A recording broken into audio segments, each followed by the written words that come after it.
Tahu-tahu Ya. kenapa baru sekarang terbuatnya Pradi Tower? Kenapa nggak kemarin-kemarin?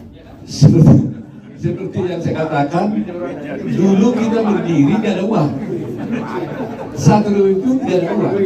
Saya masih ingat ketika berdiri Pradi, kami maaf. Saya masih ingat itu waktu kita berdiri, kita kan ingin juga menjadi anggota daripada organisasi advokat internasional, salah satu IBA. Jadi IBA ini, International Bar Association ini adalah organisasi advokat dunia, berkedudukan di London. Nah, mewakili Indonesia harus satu. Nah, siapa yang menjadi mewakili Indonesia dari sekian banyak organisasi advokat yang ada di Indonesia? Waktu itu kita ikut di Praha, di conference sana, kita berjuang, ya, namanya lobby kan, meyakinkan mereka bahwa Pradi kita ini adalah sebagai national bar Indonesia. Nah, akhirnya kita diterima secara aklamasi, kita lah satu-satunya organisasi advokat yang ada di Indonesia ini yang terdaftar sebagai anggota dari IBA. Nah, jadi waktu itu bayangkan saja untuk pergi ke IBA sana dulu, pakai kocek sendiri semuanya, pakai duit sendiri, lobby ya semuanya itu semua pakai uang sendiri, baik tiket, pesawat apapun. Pendirian cabang-cabang Indonesia juga semua pakai uang sendiri, nggak ada uang dari manapun. Tapi dengan kerja keras dari semua teman-teman pengurus, akhirnya kita mulai mendapatkan pendapatan, sekaligus itu kita pergunakan untuk dari anggota untuk anggota. Kita bikin pendidikan, ya kan, bikin PKPA dan sebagainya. Ya, kita bikin kerjasama seperti itu. Jadi coba bayangkan dari nol sampai sekarang ini. Nah ini gedung sekarang ini yang di Soho ini kita beli sendiri, uang sendiri sekarang. Jadi sekarang ada uang lagi, kita beli lagi gedung. Nah ini membuktikan bahwa kita pertama ada organisasi, ada pengurus. Kalau pengurus dia tidur saja, ya itu tuh nggak bisa dapat uang, nggak bisa menjadi anggota.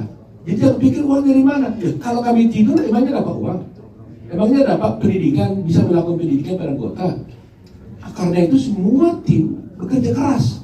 Akhirnya semua kewajiban yang diamanahkan dalam undang-undang itu, pengawasan advokat, pendidikan advokat, ujian advokat, semuanya kami lakukan. Dan beserta itu kami dapat uang. Nah uang ini kami simpan dengan baik, kita kelola dengan baik. Mungkin kalau ada tempat lain uangnya diterima, kemana nggak tahu, saya nggak tahu. Tapi di kita jelas, kita diaudit oleh akuntan publik. Makanya sudah ada uang kita beli gedung ini.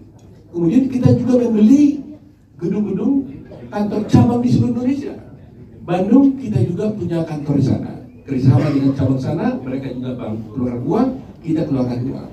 Jadi sudah ada berapa cabang di Indonesia, kantornya itu milik Pradi sendiri. Medan, Bandung, Jember, Palembang, Sidoarjo, Surabaya, itu semua milik Pradi, milik uang Pradi. Nah, jadi Anda harus bertanya, ada organisasinya tidur nggak? Kita kerja. Kerja apa? Akhirnya semua kewajiban yang diamanahkan undang-undang kita laksanakan. Kemudian kita dapat uang. Uang kita nggak guna kemana-mana. Kita pakai untuk keperluan anggota. Ya kan? Satu hal yang belum pernah saya umumkan secara resmi. Dan mungkin saya bisa nyatakan ini, belum pernah ada mungkin di dalam organisasi manapun. Mudah-mudahan ada, tapi saya belum melihat. Kalau ada anggota Pradi yang meninggal dunia, ya, kalau ada anggota Pradi meninggal dunia, kami memberikan sumbangan kali asih kepada anggota tersebut sebanyak 10 juta rupiah per satu orang. Waktu COVID tahu nggak berapa yang meninggal? Hampir 300. 3 miliar kita keluarkan waktu COVID. Sebelum COVID itu juga 1,5 miliar. Dan terus, jadi kalau 19 tahun sudah berdiri, coba bayangkan berapa miliar yang sudah kami keluarkan. Jadi bisa saya padahal anggota itu hanya membayar iurannya dia mungkin hanya sudah 50.000, tapi dia per 3 tahun. Tapi dia meninggal, kita berikan 10 juta.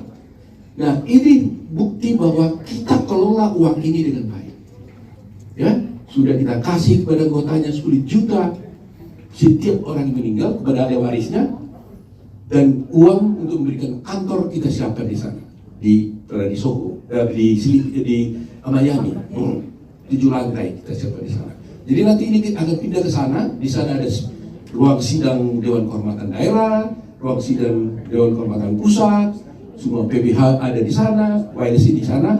Nanti teman-teman akan kami undang di sana. Nah, bagaimana nanti gedung ini, karena ini milik kita, mungkin nanti kini kita buat untuk tempat-tempat kalau ada pendidikan, ya kan? Pendidikan, atau mungkin kalau ada rapat-rapat besar, mungkin kita akan buat di sini. Jadi itu yang ingin saya sampaikan.